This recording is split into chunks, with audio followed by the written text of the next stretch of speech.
Méditation du 3 octobre. Dieu n'est jamais en retard. Mais l'ange lui dit, sois sans crainte, Zacharie, car ta prière a été exaucée. Ta femme Élisabeth t'enfantera un fils et tu l'appelleras du nom de Jean. Luc 1, le verset 13. Quand l'ange Gabriel, un des principaux anges célestes, est venu annoncer à Zacharie la bonne nouvelle que sa femme allait lui donner un fils, Zacharie officiait devant l'autel des parfums au nom d'Israël. C'était un privilège et un grand honneur qui ne se produisait généralement qu'une fois dans la vie d'un prêtre lévite. La nouvelle est arrivée au moment où il s'y attendait le moins, alors qu'il travaillait fidèlement pour Dieu. Ce qui était annoncé était humainement impossible. Personne ne pouvait douter de l'origine divine d'un tel événement. Avez-vous une demande à laquelle Dieu a mis du temps à répondre et vous donnez totalement à son service? Doit-il vous décourager? Zacharie et Élisabeth n'ont ni perdu la foi, ni ne se sont plaints à Dieu à cause de son silence apparent, et ils n'ont cessé de le servir. Ils ont fait confiance et ont attendu. Toute prière sincère sera exaucée. Cet exaucement ne sera peut-être pas exactement conforme à vos désirs. Il pourra être différé, mais il viendra de la façon et à l'heure qui correspondront le mieux à vos besoins. Si Dieu parfois ne répond pas selon votre attente aux prières que vous formulez dans la solitude, dans la fatigue et l'épreuve, il le fait néanmoins toujours pour votre plus grand bien. La peur de Zacharie devant l'apparition de l'ange était raisonnable. C'était une réaction naturelle et spontanée. Il doutait de la véracité de la nouvelle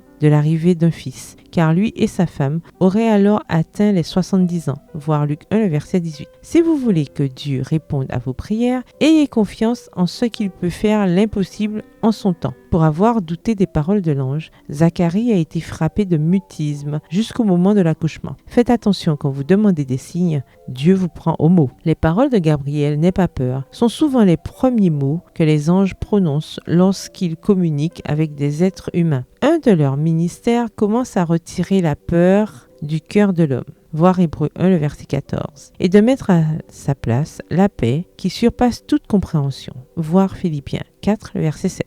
L'annonce de l'ange aurait dû remplir de joie non seulement le cœur de la famille, mais aussi celui de la nation. Tous auraient dû attendre l'accomplissement de la promesse et se préparer à la première venue du Seigneur. Si nos prières ne paraissent pas être entendues, cramponnons-nous à la promesse, car le temps de l'exaucement viendra certainement et nous recevrons alors la bénédiction dont nous avons le plus pressant besoin. Bonne journée, que l'Éternel vous bénisse.